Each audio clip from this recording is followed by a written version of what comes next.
अस्सलाम वालेकुम नाज़रीन, मैं हूं मंसूर अली खान और आप देख रहे हैं मेरे सवाल। नाज़रीन, मुल्क की सियासत का मैच नाजुक तरीन मरहले में दाखिल हो चुका है। सियासी मैच में सनसनी तो मौजूद है, लेकिन फिलवक्त यूं लगता है कि ये मैच मेरे कप्तान के हाथ से निकल चुका है। क्रिकेट के खेल में अच्छा बल्लेबाज सिर्फ छक्के चौके लगाना ही नहीं जानता, बल्कि उसे यह भी पता होता है कि खतरनाक बॉल पर दिफा किस तरह किया जाता है। हुकूमत जाने के बाद मेरे कप्तान ने मुखालिफिन की हर बॉल को क्रीज से निकलकर हिट करने की कोशिश की, लेकिन कहीं भी छक्का लगाने में कामयाब ना हो सके। अब मजबूरन मेरे कप्तान को बैक फुट पर जाना पड़ा है और उन्होंने 10 दिन के बाद 9 मई के वाकयात की मजम्मत कर दी है। खान साहब, आपके बारे में कहा जा रहा है कि जिना हाउस पर जो अटैक हुआ है उसके हवाले से आपने कोई मजम्मती बयान भी जारी नहीं किया। वाज़ेह किया हुआ है, अब तो कोई भी पाकिस्तानी नहीं है जो उसकी मजम्मत नहीं करेगा। नाज़रीन, तहरीक इंसाफ के वो लोग जो 9 मई की बदअमनी को कारनामा समझे बैठे थे, अब उनको अकल आ गई है। जिना हाउस पर हमले के बाद इखलाकी दबाव इतना ज्यादा आया है कि मेरे कप्तान के सख्त गिर खिलाड़ियों को भी मजम्मती बयान जारी करने पड़ रहे हैं। नाज़रीन, कुछ अरसे कबल जब कोई शख्स अपनी पार्टी छोड़कर तहरीक इंसाफ में शामिल होता तो सोशल मीडिया पर शोर मचता कि कप्तान ने एक और विकेट गिरा दी, लेकिन 9 मई के वाकयात ने हवा का रुख मुकम्मल तौर पर बदल दिया है। मेरे कप्तान ने गुज़िश्ता 10 साल में मुखालिफ सियासी जमातों की इतनी विकेटें नहीं गिराई होंगी जितनी विकेटें गुज़िश्ता 10 दिन में मेरे कप्तान की गिर चुकी हैं। आज मैं पीटीआई को भी छोड़ रहा हूँ और इस एजेंडे के ना मैं साजिश समय का था, ना मैं हूँ और ना मैं रह सकता हूँ। फौज से लड़ना कहीं से जायज नहीं है। मेरे लिए ऐसी 100 चीजें कुर्बान हमारे फौज के ऊपर। मैं पीटीआई से, उसकी मेंबरशिप से दस्तबरदार होता हूँ। जो भी इन जो है वाकयात मुलविस हैं उनको बिल्कुल करार वाक़ई सजा मिलनी चाहिए। मैं सियासत छोड़ने का ऐलान करता हूँ। कोई भी मुहिब्बे वतन पाकिस्तानी किसी भी ऐसी पार्टी का हिस्सा नहीं होगा जो मुल्क के खिलाफ होगी इंशाल्लाह। क्या ये मकसद था कि दुश्मन जो काम 70 साल से नहीं कर सका तो हम लोग करके दिखाएं? जीएच के ऊपर जो हमला हुआ, कोर कमांडर हाउस, कायदे आज़म मोहम्मद अली जिन्नाह, उनका घर, उनके ऊपर इतने बड़े हमले हुए। मैं कभी भी उस दहशतगर्द तंजीम का ना हिस्सा था, ना बनूंगा, ना रहूंगा। किसी के कहने पे हम नहीं दे रहे इस्तीफा। हमने अपने सोच विचार के साथ मुल्क की सलामती के लिए और अपना जो है दोस्तों की बका के लिए खुद अपना फैसला खुद किया है। मैं इस पूरी 9 मई के अमल की पुरजोर मजम्मत करता हूँ। मैं आज पाकिस्तान तहरीक इंसाफ को छोड़ने का ऐलान कर रहा हूँ। नाज़रीन, वक्त किस तरह बदलता है इसका अंदाजा ज़मान पाक के हालात देखकर किया जा सकता है। चंद दिन पहले तक हजारों कारकुन हर वक्त ज़मान पाक के बाहर मौजूद रहते थे। पुलिस और कानून नाफिज करने वाले इदारों ने जब भी अंदर जाने की कोशिश की उन्हें शदीद मज़ाहमत का सामना करना पड़ा, लेकिन अब हालात ये हैं कि ज़मान पाक के बाहर कोई कारकुन नजर नहीं आता और हुकूमती इदारे लिए TOR तय कर रहे हैं। नाज़रीन, 9 मई के अफसोसनाक वाकयात के बाद मेरे कप्तान की दफाई पोजीशन और तहरीक इंसाफ की बढ़ती हुई परेशानियों पर मेरे 10 सवाल हैं। सवाल नंबर एक, माजी में पाकिस्तानी सियासतदानों को गिरफ्तार भी किया जाता रहा है और उनके कारकुन एहतजाज भी करते रहे हैं, लेकिन कभी भी जलाओ घिराओ के वाकयात की नौबत नहीं आई। क्या तहरीक इंसाफ को एहसास हो गया है कि मैच्योर सियासी जमातें सिर्फ पुरअमन एहतजाज तक महदूद रहती हैं? सवाल नंबर 2, जिस तरह तहरीक इंसाफ के कारकुनों के खिलाफ संगीन नौयत के मुकदमात बन रहे हैं, क्या तहरीक इंसाफ पर पाबंदी भी लग सकती है? सवाल नंबर 3, 9 मई के बाद सूरत हाल की यकलक तब्दीली से यह तो वाज़ेह है कि तहरीक इंसाफ मुश्किल तरीन दिनों से गुजर रही है। मेरे कप्तान के लिए आने वाले ये कठिन दिन कितने तवील हो सकते हैं? सवाल नंबर 4, मेरे कप्तान ने गिरफ्तारी की सूरत में आला इख्तियाराती कमेटी बनाई थी। अगर उस कमेटी के अरकान भी गिरफ्तार हो गए तो पार्टी कौन चलाएगा? सवाल नंबर 5, मेरे कप्तान के लिए सबसे बड़ा चैलेंज अपनी जमात को कौमी धारे में वापस लाना है। मेरे कप्तान इस चैलेंज से कैसे निपट पाएंगे? सवाल नंबर 6, क्या PDM के लिए लेवल प्लेइंग फील्ड ये है कि जिस तरह नवाज शरीफ को नाअहल करके 2018 का इलेक्शन कराया गया था, उसी तरह मेरे कप्तान को नाअहल करके आइंदा इलेक्शन कराया जाए? सवाल नंबर 7, PDM की हुकूमत की सबसे बड़ी कमजोरी ये थी कि उनके पास कोई बयानिया नहीं था। क्या 9 मई के वाकयात ने PDM को एक नया बयानिया दे दिया है? सवाल नंबर 8, तहरीक इंसाफ ने पिछले 1 साल में जो कुछ हासिल किया था, क्या वो सब कुछ एक दिन में जाया हो गया? सवाल नंबर 9, मेरे कप्तान ने आज 9 मई के वाकयात की मजम्मत कर दी है। जब कारकुन बड़ी तादाद में गिरफ्तार हो जाएं तो कहीं ना कहीं पार्टी क़यादत पर भी दबाव आ ही जाता है। क्या मेरे कप्तान दबाव में आ गए हैं? सवाल नंबर 10, पुलिस का कहना है कि जलाओ घिराव करने वाले 220 कारकुन जमान पार्क में छुपे हुए हैं। जमान पार्क तो इस वक्त सबकी निगाहों का मरकज है। क्या अकल मानती है कि ऐसी कार्रवाइयां करके कोई ऐसी जगह पनाह ले जहां कानून नाफिज करने वाले इदारों की हर वक्त निगाह हो? इन तमाम मामलात के हवाले से बात हमारे साथ इस वक्त मौजूद हैं पंजाब के निगरान वजीर इत्तलात आमिर मीर साहब। आमिर मीर साहब, बहुत शुक्रिया आपने शो में हमें ज्वाइन किया। आज TOR तय करने के लिए हुकूमत की जानिब से पूरी टीम जमान पार्क गई। पहले तो ये सोचा जा रहा था कि शायद वहां पे तलाशी होगी, ये सब कुछ होगा। क्या तय पाया है वहां पर? जी, अपना कुछ तय नहीं पाया जा सका और डेडलॉक रहा। 1.5 घंटे की मुलाकात थी खान साहब के साथ। कमिश्नर लाहौर मोहम्मद अली रंधावा, उनके साथ 2 सीनियर पुलिस ऑफिसर्स थे, लेकिन कुछ तय नहीं पाया वहां पर और डेडलॉक रहा। आमिर साहब, ये डेडलॉक किस चीज का है? डेडलॉक किस हवाले से था कि खान साहब को बताया गया कि कौन से लोग हैं जो मतलूब हैं और उनके जुराइम की नौयत क्या है और उनकी कस्टडी किन केसेस में चाहिए। तो खान साहब को उनके नाम दिए गए मतलूब दहशतगर्दों के। तो उन्होंने तस्लीम किया कि ये लोग उनकी पार्टी से ताल्लुक रखते हैं, जो जिनके बारे में ये इंफॉर्मेशन थी कि वो जमान पार्क के एरिया में छुपे हैं। लेकिन उन्होंने कहा जी कि मेरे पास वो नहीं है, मेरा उनसे पहले राब्ता था, लेकिन अब वो अंडरग्राउंड हो चुके हैं, तो मैं ना तो उन्हें आपको प्रोड्यूस कर सकता हूँ, ना मैं उनको गिरफ्तारी के लिए आमादा कर सकता हूँ। तो फिर कुछ सर्च ऑपरेशन के हवाले से उन्होंने शराइत रख दी, कुछ शराइत इस तरफ से भी थी, तो इसलिए डेडलॉक रहा। सर्च ऑपरेशन के लिए कुछ शराइत उनकी जानिब से रखी गई, कुछ बता सकते हैं किस किस्म की शराइत थी वो? देखिए, शराइत मरकजी नुक्ता तो यही था कि खान साहब चाह रहे थे 4 पुलिस वाले आए, हम चाह रहे थे कि ज्यादा लोग आए, एरिया को कार्डन ऑफ करें। और खान साहब जो कल से उन्होंने कह रहे थे कि जी मैंने घर की तलाशी मीडिया को दे दी है, तो वो हमने सारा चेक करवाया, तमाम मीडिया वालों से राब्ते किए। फिर जो फुटेज चली है उस मीडिया ने जो तलाशी ली उसकी, तो उससे ये पता चला कि ये खान साहब के घर के अंदर कोई मीडिया का बंदा नहीं गया। हालांकि वो वहां पर दोपहर 12 बजे से रात 9 बजे तक मौजूद रहे, लेकिन वो खान साहब ने शायद उनको इस खतरे के पेश नजर मीडिया को बुलाया था तलाशी का कहकर कि वो गिरफ्तारी का खदशा था, तो वो शायद इस वजह से 12 बजे से 9 बजे तक वो उनके घर के लॉन में रहे। अच्छा। और उन्होंने बाहर से छत जाती है, छत पे सीढ़ियां जाती हैं उनके घर की, उन्होंने छत दिखाई, उन्हें 2 तरफ की अपनी घर के अंदर की गलियां दिखाई, लॉन दिखाया, गैराज चेक करवाया, लेकिन वो घर के अंदर नहीं लेके गए किसी भी जर्नलिस्ट को।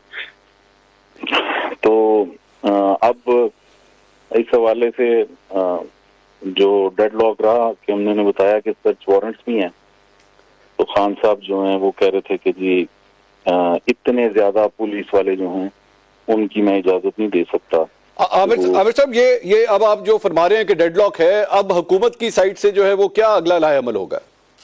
देखें, हम तो बड़े जिसे कहते हैं ना पुरअमन तरीके से चलना चाह रहे हैं, क्योंकि पिछली दफा भी हमारे पास मार्च में जब काफी हंगामा हुआ, सर्च वारंट लेके गए इन्होंने, अंदर पुलिस को जाने की इजाजत नहीं दी, इवेंचुअली फिर उनके घर का दरवाजा तोड़ना पड़ा, काफी हंगामा आराई हो गई और खान साहब ने उसको सियासी तौर पर अपने हक में कैश करवाया। तो उस वजह से अभी हम चाह रहे थे कि बातचीत के जरिए मामला करें। उस बातचीत का से पहले ही 24 घंटों में कल दोपहर को और फिर रात के पहले 8 बंदे और फिर 6 बंदे जो वांटेड थे कोर कमांडर हाउस लाहौर पर हमलों में, ठीक, वो निकले वहां से मुख्तलिफ रूप धार के। कोई दूध वाला बना, कोई अखबार फरोश बना, कोई सर पे पटका डाल के साइकिल पे निकला, कोई मोटरसाइकिल पे निकला, लेकिन उनको फिर धर लिया। तो इन लोगों की हमारे पास ऑलरेडी सारी इंफॉर्मेशन थी इनकी। जब 9 मई का हमला हुआ तो ये वो लोग थे जो अस्करी टावर और कोर कमांडर लाहौर के घर पर हमले में मुलविस थे। जियो फेंसिंग से इनकी सारी हमने लोकेशन निकाली थी। इनमें से 10 जो है वो कोर कमांडर के हमले में, घर पे हमले में शामिल थे और 4 जो है वो अस्करी टावर पर हमले में शामिल थे। तो ये अमर साहब, ये अब जो भी सूरत हाल है, आखिरी लोकेशंस भी क्या इमरान खान साहब के घर की आ रही हैं आपके पास इन तमाम लोगों की?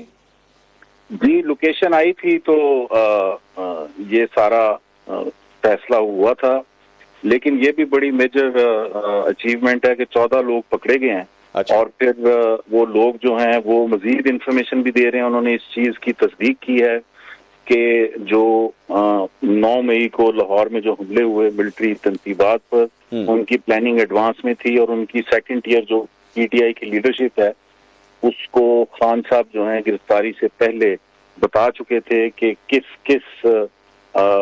मिलिट्री इंस्टॉलेशन पर अटैक करना है अगर मुझे गिरफ्तार किया गया। तो अभी उनकी इंटेरोगेशन जारी है और इंशाल्लाह मजीद लोग भी पकड़े जाएंगे। और क्या आपके पास कोई ऐसा एविडेंस है कि ये सारी जो प्लानिंग है इसकी लीड्स इमरान खान साहब तक भी जाती हैं? ये तो देखें, मुसलसल यही एविडेंस मिल रहा है। जिसको भी इंटेरोगेट किया गया है, इवन पीटीआई के जो सीनियर लीडर जो एमपीओ 3 एमपीओ में पकड़े हैं, वो भी ये सारा मुद्दा जो है वो खान साहब पे डालते हैं। और आपको देखा पीटीआई के लीडर्स आप कह रहे हैं कि वो भी इमरान खान साहब का नाम ले रहे हैं? जी, वो बिल्कुल इमरान का नाम ले रहे हैं। मतलब वो बताते हैं कि वो कहते हैं जी कि इसमें कौन सी छुपी हुई बात है। खान साहब तो पिछली मई 2022 से कह रहे हैं कि अगर मुझे गिरफ्तार किया तो फिर रद्द-ए-अमल देखना। और फिर ये कहते हैं आमिर साहब ये दो मुख्तलिफ चीजें हैं। एक तो ये है कि रद्द-ए-अमल देखना, एक एक्चुअली टारगेट सेट करके, फॉर एग्जांपल मतलब टारगेट सेट करके, अच्छा जी ये अस्करी टावर्स है, ये कोर कमांडर हाउस है, यहां पे जाके हमले करने। क्या आखिरी हफ्ते में जो इंफॉर्मेशन आ रही है, अप्रैल के आखिरी हफ्ते में खान साहब ने जब ये इम्कान पैदा हुआ कि उनको गिरफ्तार किया जा सकता है जी, तो ये इनकी एक्सटेंसिव मीटिंग्स हुई हैं जिसमें टारगेट्स तय किए गए हैं। और अफसोस की बात यह है कि इसमें टारगेट्स वो हैं जिनमें से आप देखें GHQ रावलपिंडी, इसको 2009 अक्टूबर में तहरीके तालिबान ने इस पे हमला किया था। Same is the case with ISI office Faisalabad, TTP ने अटैक किया था। ठीक है। तो ये आप देखिए कि इसमें तो ऐसा लगता है कि इन हमलों का मास्टरमाइंड भी कोई ऐसे लोग हैं जो खान साहब के साथ माजी में उनके साथी रहे हैं और जिन्होंने 4 साल उनकी हुकूमत चलाने में एक मरकजी किरदार अदा किया। जिनकी तरफ if I am not mistaken Aamir साहब, मेरे ख्याल में ये तो आप कुछ साबिक ऑफिसर्स की बात कर रहे होंगे मेरे ख्याल में, जिनकी तरफ आप इशारा कर रहे हैं। Is that the case? देखें, ये भी आप कह सकते हैं, लेकिन आप अगर नोटिस करें कि PAF एयरबेस मियांवाली पे जाके ये तो चाहते थे तैयारों को जला दें।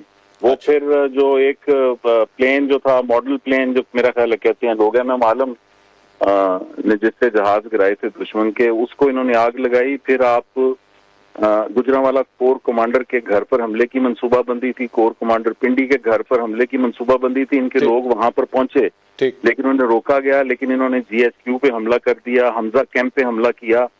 और उसके बाद इन लोगों ने, आप देखिए कि ISI फैसलाबाद, फिर कोर कमांडर लाहौर, तो टारगेट्स इनके ऐसे थे जो बड़े सोचे समझे थे। तो उनकी पूरी इन्वेस्टिगेशन चल रही है। ओके, लास्ट क्वेश्चन आमिर साहब, लास्ट क्वेश्चन ये बताइए कि अगर ये डेडलॉक इसी तरह बरकरार रहता है तो आपकी टेबल के ऊपर क्या फोर्स इस्तेमाल करने का ऑप्शन मौजूद है जमान पाक के इस घर में एंटर होने के लिए?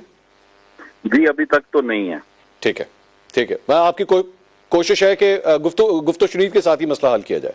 देखें, हम ना चूंकि पॉलिटिकल गवर्नमेंट नहीं है तो एडमिनिस्ट्रेटिवली चलते हैं, लेकिन उसमें भी गुंजाइश रखनी पड़ती है। चूंकि अगर कोई शख्स जो है हमारे एडमिनिस्ट्रेटिव एक्शंस का पॉलिटिकल फायदा उठाना चाहता है तो हम ऐसा जो है वो नहीं करना चाहते। बहुत बहुत शुक्रिया आमिर मीर साहब, निगरान वजीर इत्तलात पंजाब, हमें तफसीलात से आगाह कर रहे थे। जमान पाक के अंदर आज क्या गुफ्तगू शुनीद हुई है, डेडलॉक बरकरार है, आखिर ये डेडलॉक किस तरह खत्म हो सकता है? इस वक्त पाकिस्तान तहरीक इंसाफ के वकील अजहर सिद्दीक साहब मेरे साथ मौजूद हैं, सीनियर तजियाकार आसमा शिराजी साहबा मेरे साथ हैं, मुस्लिम लीग नून की सीनियर रहनुमा अजमा बुखारी साहिबा भी हमें ज्वाइन करी। तमाम मेहमानों का बहुत शुक्रिया। अजहर सिद्दीक साहब, आप पाकिस्तान तहरीक इंसाफ की लीगल टीम से भी ताल्लुक रखते हैं, इमरान खान साहब को कानून कानूनी आप राय भी देते हैं।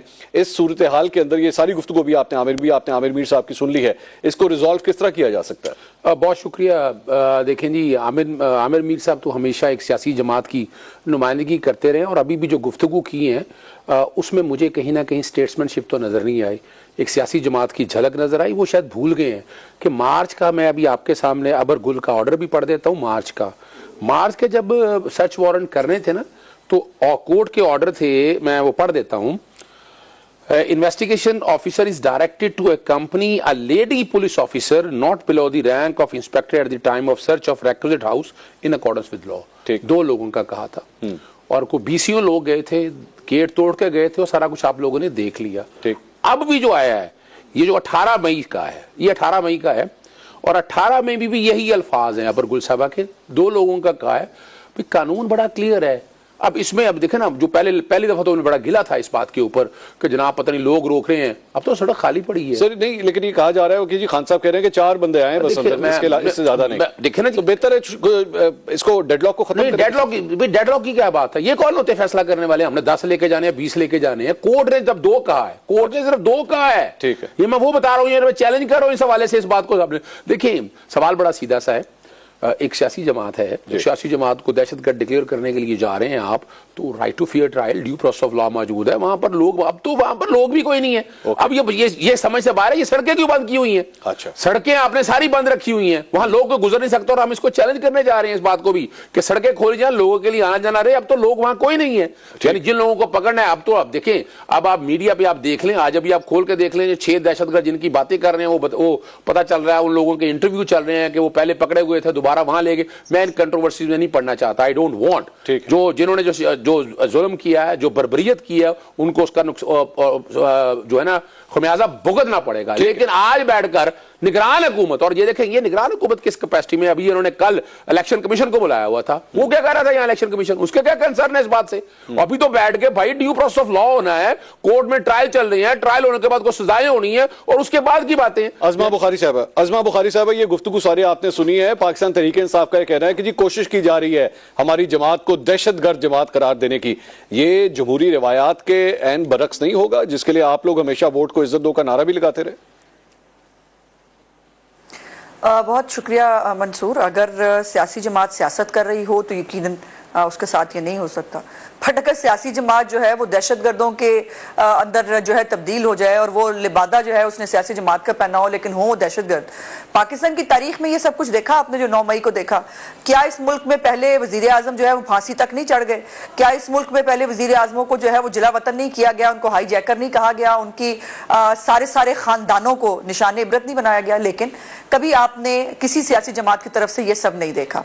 पहली तो बात यह है कि आमिर मीर साहब पे तनकीद करने से पहले वो तो चले एक निगरान सियासी हुकूमत है, एक निगरान हुकूमत है, उसके नुमाइंदे हैं, तो वो ऐसे कर रहे हैं। यहाँ पर बहुत सारे लोग हैं जो मुख्तलिफ जो है वो काम उनका कुछ और है लेकिन है वो सियासी जमात के नुमाइंदे, तो उसमें भी जाहिर है फर्क होना चाहिए। फिर जहां तक वारंट्स की बात हो रही है, तो मार्च से मई तक बहुत कुछ पुलों के नीचे से पानी गुजर गया है।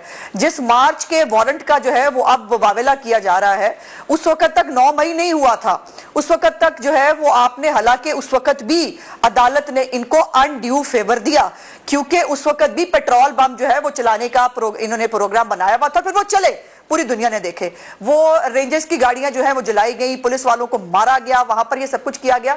तो ये सब जो है ये भी, लेकिन इनको एक अनड्यू फेवर मिलता है, मिलता चला जा रहा है। जिन मुकदमात में इनकी FIR है उसमें भी इनको बेलें मिलती हैं जो नहीं हुई उन पे, और जो कहीं आलम अरवा में जो है वो सोची गई होंगी उन पे भी इनको जो है वो जमानतें मिल जाती हैं, जहां ये मामलात हो। मेरी अब यहाँ पे सिर्फ गुजारिश ये है कि इमरान खान साहब जो है वो हर एक को तलाशी देने का जो है वो उनको बड़ा तलाशियां लेने का शौक होता था। इमरान खान साहब खुद तलाशी क्यों नहीं देना चाहते? इमरान खान साहब, हसन न्याजी, मैं एक एग्जांपल देती हूँ। हसन न्याजी इमरान खान का भांजा है। जब गवर्नर हाउस को दरवाजे को आग लगी थी उस वक्त भी वो रूहे रवा था, वही लेके गया था सबको लिबर्टी से। उसके बाद जिले शाह वाला केस हुआ, तब भी ये कैंट की तरफ लोगों को लेके गया, वहां से जो है वो कैंट वालों ने इनको वापस भेज दिया। उस वक्त अगर इनका इलाज कर दिया जाता तो शायद इनके हौसले इतने ना बढ़ते। हसन न्याजी जिस दिन इमरान खान रिहा होके घर आए हैं, हसन न्याजी इमरान खान के गैराज में खड़ा हुआ मिल रहा है। इसकी फुटेज इनके अपने सोशल मीडिया अकाउंट्स के ऊपर शेयर की गई है।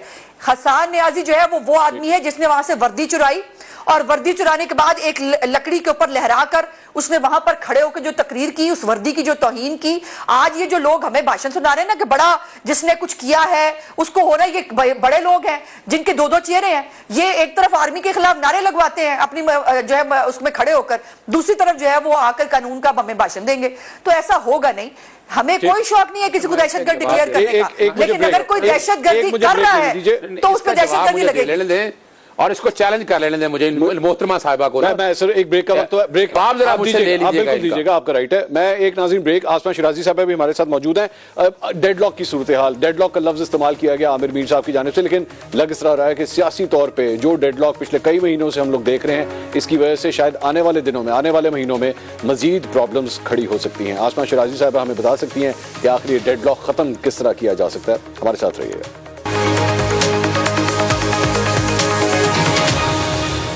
नाज़रीन welcome back after the break. Break से पहले बात हो रही थी डेडलॉक की, कि एक डेडलॉक की सूरत हाल पैदा हो चुकी है। सियासी तौर पे तो हम पिछले कई महीनों से देख रहे हैं ये सूरत हाल मौजूद है। आसमा शिराजी साहब, ये जो भी सूरत हाल हम देख रहे हैं, एक जगह पे इमरान खान साहब नहीं चाहते कि 4 लोगों से ज्यादा लोग उनके घर के अंदर एंटर हों, और दूसरी जगह पे हुकूमत बज़िद है कि नहीं जी हमारी मर्जी, हम जितने मर्जी लोग अंदर लेके जाएं, क्योंकि अपेरेंटली एलिजिडली वहां पे दहशतगर्द मौजूद हैं। क्या होना चाहिए, इस मामले को किस तरह रिजॉल्व किया जाना चाहिए? जी मंसूर, पहले तो मैं अपना एहतजाज रिकॉर्ड करवाना चाह रही हूँ आपके शो पे। आपकी टीम और आप एक प्रोफेशनल जर्नलिस्ट हैं, आपकी टीम भी प्रोफेशनल है। मुझे बताया गया था कि अतर काज़मी साहब होंगे और उज़मा बुखारी साहिबा होंगी, मगर आपने जिस शख्स को अपने साथ बिठाया हुआ है, ये शख्स इस काबिल नहीं है कि मैं इनके साथ स्क्रीन शेयर, और जो इन्होंने जुबान मेरे लिए और ख़वातीन जर्नलिस्टों के लिए इस्तेमाल कर रखी है, जिस तरह की ये हमारी स्पाइंग करते रहे हैं, जिस तरह के ये इल्जामात लगाते रहे हैं, ये इस काबिल नहीं है कि इनके साथ बैठा जाए। तो मेरी माजरत, मैं आपके साथ नहीं बैठती, और मैं आपकी टीम के साथ भी एहतजाज है मेरा कि उन्होंने मुझे गलत बात बताई, वरना मैं कभी भी इनके साथ प्रोग्राम में आपके नहीं बैठती। तो आप मेरी माजरत कबूल करें, और उम्मीद है कि आप इनसे जरूर पूछेंगे कि ये आप पे झूठे इल्जाम लगाते हैं, उनके खिलाफ मौजूदगी में जवाब इस्तेमाल करते हैं।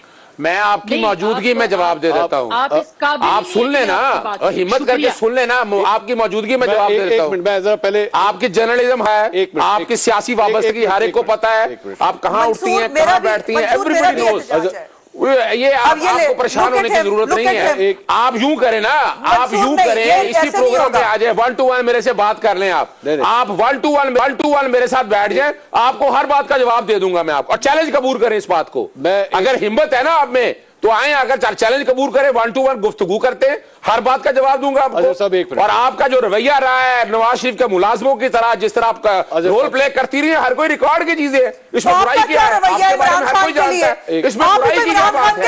आपके बुराई की क्या बात है? अगर आपको अगर परेशानी है कोई इस हवाले से, अगर फेस करें, यानी इसमें अगर फेस करें ना, आप क्यों डर गई हैं?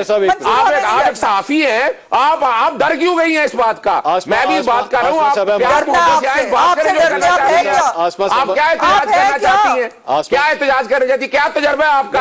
आप अपने सर्वे करा के देख रहे हैं कितने लोग आपको पसंद करते हैं, अंदाजा हो जाएगा आपको इस बात का, कितने लोग आपका टीवी प्रोग्राम देखते हैं। अजहर साहब 1 मिनट, नहीं मैं गलत बात है कि आप ओपन आप बैठ के इस तरह की बात करें, तस्हीह करें। सुन तो लीजिए, इन्हें अंदाजा ही नहीं आर्टिकल 1919 से क्या पढ़ा इन्होंने। आसमा साहिबा नहीं है यहाँ पे, आसमा साहिबा जा चुकी हैं, इसलिए वो आपकी गुफ्तगू नहीं सुन सकती।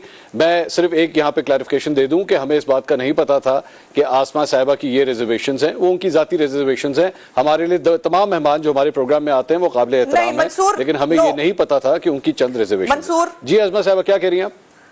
मंसूर नहीं, मंसूर ये बात नहीं है, बात ये नहीं है, बात एक जनरल है। और ये रवैया, माफ कीजिएगा, अजहर सदीक साहब एक सीनियर वकील रहे हैं, मैं इनका बड़ा एहतराम करती रही हूँ, लेकिन मैं रहा नहीं हूँ, मैं हूँ वकील। सोशल मीडिया के ऊपर मैंने आपको कहा है ना, आप आइए यहाँ पर बैठकर बात, मैं चैलेंज कर रहा हूँ आपको, आप आए एक सवाल उठाएं, जवाब दूंगा मैं आपको, कोई तरीका नहीं है, एक सवाल का जवाब दूंगा आपको। आप परेशान क्यों हैं? सफाई रिश्वत वाले जुर्म है, आप डर क्यों रही हैं? फेस करें ना, मैं फेस करने के लिए तैयार बैठा हूँ, मैं आपके हर सवाल का जवाब दूंगा, मैं भागने वाले में से नहीं हूँ, और मैं कभी भागा हूँ, याद रखिएगा। ये आपका खुशफहमी है आपकी, अपने टाइम पे बोलिए। नहीं मैंने तो कह दिया, मैं चैलेंज कर रहा हूँ उनको, आगे कहाँ बैठना है? आपने कह दिया, अब उनका पॉइंट ऑफ व्यू तो लेने दीजिए। जी अजमा साहब प्लीज गो हेड, बोलिए आप। बात एक तो अजहर सिद्दीक साहब की माजरत के साथ, इनसे कोई भी नहीं डरता, ये इनको गलत फहमी है, आसमा इनसे डरती होगी या हमें से कोई इनसे डर जाए, इनसे कोई भी नहीं डरता, ये इतने बड़े ड्रैकुला नहीं है, हमने इनसे बड़े बड़े ड्रैकुला देखे हुए हैं। आपका जवाब दे दूं पहले मैं, इनको बात करने की तमीज नहीं है, जो है ना जो आपने नारे लगवाए थे, आप भूल गई हैं आसमा जहांगीर का फंक्शन, आजम नज़ीर तारड़ बैठा हुआ था, शाहिद खाकान बैसी बैठा हुआ था, मियां नवाज शरीफ ने तकरीर की थी हमारी होटल में, आप जरा सुन ले, जवाब ले लेंगे पहले मैं पहले मुझे इसका जवाब दे देंगे, फिर इससे एक जवाब दे लीजिएगा। वो भी नाराज हो रही है। मैं आजमा साहबा से मैं जवाब दे दूं ना, पहले इन्होंने एक इल्जाम लगाया मेरे ऊपर, तो मैं उसका जवाब दे दूं। इन्हें याद नहीं है, 2 फंक्शन है अवारी में हुए, उसमें आजम नज़ीर तारड़, इनके वजीर कानून बैठी हैं, शाहिद खाकान बैसी बैठे हैं, नवाज शरीफ ने तकरीर की है, और उसमें जो नारे लगे हैं पाकिस्तानी फौज के बारे में, आपको अंदाजा नहीं, हम लोगों ने बड़ा स्ट्रिक्ट कंडेम किया उस बात को, और ये हम सब गवाह इस बात के। और ये जिस बात की बात कर रही है एवन फील्ड के सामने, मैं लंदन गया, वहां तकरीर की, तकरीर निकलते हुए किसी एक शख्स ने नारा लगा दिया, दोनों खवातीन नाराज होकर चली गई। अपने अपने वक्त पे फेस करना ना, देखिए मंसूर साहब, फेस करना चाहिए इंसान को, मैं तैयार हूं फेस करने के लिए, दोबारा बुलाएं आप उनको, मैं फेस करने के लिए तैयार। लेकिन देखिए लेकिन जिस तरह के इल्जाम मैं बता दूंगा आपको, अब मैंने ये बता दिया कि जिस तरह के नारे लगे ये रिकॉर्ड के, और दूसरा जो बात कह रही ना कि इन्होंने कुछ नहीं किया, नैब के दफ्तर में मरियम सफदर क्या क्या लेके गई थी, पत्थर, और आपको पता पर्चा भी दर्ज हुआ था, ये रिकॉर्ड की चीजें हैं। और आज मेरा पॉइंट है अजहर साहब, लेकिन सबको बात करने का मौका मिलना चाहिए ना, आपको भी वक्त मिला, उनको भी वक्त देना चाहिए। इस तरह तो अगर एक दूसरे की बात काट दी जाएगी तो कोई भी नहीं सुन सकेगा। नहीं, लेकिन देखिए मैं मेरा मकसद तो इस प्रोग्राम में यही है ना कि आपकी क्वालिटी है, डिबेट आके लेके चलें। देखिए मैं जी बोलिए आप प्लीज। देखिए मैं आपके प्रोग्राम की एक क्वालिटी बताऊंगा। जी बताइए। बहुत एतराज रहेंगे आपको, हमारे बहुत से लोगों के एतराज हैं, लेकिन आपने जब भी कभी बुलाया मैं आया हूं, वजह क्या है? बिल्कुल कि आप फेयर अपॉर्चुनिटी देते हैं, आप सुनते हैं, बात करते हैं। आइए वो मोहतरमा, एतराज हो गए मेरे पे एतराज रोका मुझे, मैंने कोई गलत बात की थी, इनके पास ऑप्शन थी, कोई लीगल नोटिस देती, मेरे खिलाफ डेफमेशन के केसेस करती, यानी आज बैठ के एक TV channel, national TV channel पे आकर इस तरह मुनासिब नहीं है। और मैं डॉक्टर अनवर सजाद की बात सफाई निस्फ इकबाल जुर्म है, यानी वो खुद अगर आए, मैं आपके प्रोग्राम में कहा है। और इसी तरह मोहतरमा जो अजमा बुखारी, इनके वाले साहब से बड़ी बड़ी दोस्ती है, और ये जो लफ्ज इन्होंने कहे मैं साबित करने, और ये भी मैं चैलेंज करता हूं, और ये फेस करना पड़ेगा इनको। इन्हें चाहिए कि अवारी होटल के दोनों फंक्शन निकाल लें कि जिसमें आजम नज़ीर तारड़ बैठे हैं, नवाज शरीफ ने तकरीर की है, शाहिद खाकान अब्बास, और क्या क्या नारे लगे वहां पर, वो रिकॉर्ड पे है। मैं तो हमेशा, हमारी किताब साफ है, ओपन है। Let me take a break, थोड़ा सा टेम्परेचर कूल डाउन करते हैं। 2 खवातीन भी नाराज हो चुकी हैं, दोनों हमारे लिए बहुत अजीज हैं, आप भी बहुत अजीज हैं। नाज़रीन एक ब्रेक लेते हैं, ब्रेक के बाद हम वापस आएंगे, हमारे साथ रहिएगा। नाज़रीन welcome back after the break. Break से पहले सबसे पहले तो एक एंकर होने के नाते मेरे ख्याल में मैं सबसे पहले माजरत का हूँ कि आपको ऐसे मनाजिर देखने पड़े। मेरे लिए तमाम मेरे प्रोग्राम के मेहमान बड़े काबिल एहतराम हैं, सबकी इज्जत जो है वो मेरे लिए बहुत इंपॉर्टेंस रखती है। और 2 खवातीन नाराज हुई, उनकी अपनी रीजंस थी। बहरहाल मैं प्रोग्राम के बाद उनसे भी मैं गुफ्तगू करूंगा। जो डिबेट हम कर रहे थे, जो डिस्कशन हम कर रहे थे, उसको आगे लेके चलते हैं। अजहर सिद्दीक साहब हमारे साथ मौजूद हैं। अजहर साहब, लेट्स कम बैक, जो पॉलिटिकल और लीगल एंगल इस सारी चीज का है, एक डेडलॉक जो बरकरार है, अब इसको रिजॉल्व किस तरह किया जा सकता है? इमरान खान साहब क्या ऐसा कर सकते हैं कि ये सिचुएशन जो लॉक हो चुकी है, और लग ये रहा है कि जैसे इमरान खान साहब जो है खुल के प्रॉपर्ली मजम्मत नहीं कर रहे 9 मई के वाकयात की, किस तरह इसको रिजॉल्व किया जाए? मेरी जो कि इमरान खान साहब से काफ़ी 2 दफ़ा बात हुई है मेरी, और मैं परसों जब वापस आया हूँ लंदन से, इंग्लैंड से, तो मेरी वहाँ 1.5 घंटा मुलाकात हुई है। इमरान खान साहब ने, ये बिल्कुल गलत बात है कि उन्होंने 9 मई के वाकयात की मजम्मत नहीं की, ना इंस्ट्रक्शन थी, बल्कि वो तो खुद जो है वो गिरफ्तार थे उस वक्त। और ये भी रिकॉर्ड है। मैं इसको कंस्पिरेसी में यूं लेता हूं, देखिए इसीलिए जुडिशियल ट्राइब्यूनल का, जुडिशियल इंक्वायरी का मुतालबा किया है, और हम भी मुतालबा करते बतौर वकील। देखिए 3 रीजंस हैं। पहली तो बात है कि इमरान खान साहब की गिरफ्तारी जो है, जिस तरह ढोंगे ना से की गई, वारंट ऑफ अरेस्ट बाद में सर्विस हुआ, उठाकर पहले ले गए, और जब इस तरह का रिएक्शन आएगा तो अगर आप आते नॉर्मल तरीके से आते पकड़ लेते तो शायद सवाल ना पैदा होते।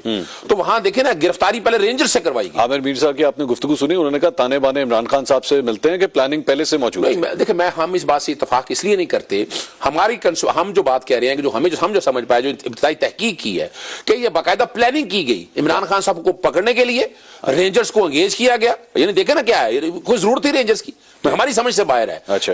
और ये अदालत ने सवाल किया कि वारंट ऑफ अरेस्ट एग्जीक्यूट अगर कराने थे तो पंजाब पुलिस को होने थे, वो लाहौर में थे, आपने 1 मई से किया हुआ था, और 1 मई के बाद किसी वक्त भी एग्जीक्यूट आप करवा सकते थे, पर नहीं करवाए गए। फिर दूसरा सवाल बड़ा अहम है कि ये सारा वाकया हो रहा है, अब हमारी तो पता है हमारी लॉ एनफोर्समेंट एजेंसी पे इतनी स्ट्रांग है, जमान पार्क से निकल के लिबर्टी गए, लिबर्टी से निकल के वहां तक आए, बड़ा लंबा एक रूट है। ठीक है, हमें पुलिस नजर कहीं नहीं आई, हमें कोई यानी स्कॉट फ्री, यानी आपने उन नाकों से निकल के जाना है, नाकों से निकल से पहले किसी ने रोका नहीं, किसी पुलिस वाले ने रोका नहीं है। नहीं, लेकिन आप चाहते हैं कि एक्चुअली पाकिस्तान तहरीक-ए-इंसाफ के कारकुनों को रोक देना चाहिए। ना देखिए, मैं मिसाल, दूसरा एंगल तो यही है। नहीं सर, 25 अप्रैल को क्या हुआ? हाँ। 25 अप्रैल को जब लॉन्ग मार्च लेके जाना था लाहौर से, ठीक है, क्या हुआ वहां पर? आपने देखा गुल्लू भट्ट आए, तोड़े, किसी को पहुंचने दिया इस्लामाबाद? ठीक है, तो ये यहाँ भी स्ट्रेटेजी हो सकती, रोक देना चाहिए था जी। मैं बड़ा वादे होगा, अगर ये जाने जा रहे हैं ना, अगर ये जा रहे हैं, इनको पता है, इनके पास इंफॉर्मेशन थी, इन्हें रोक देना चाहिए था ना। अगर रहनुमाओं के ऊपर जिम्मेदारी नहीं आती कि एक्चुअली उन्होंने कहा कि जी चलो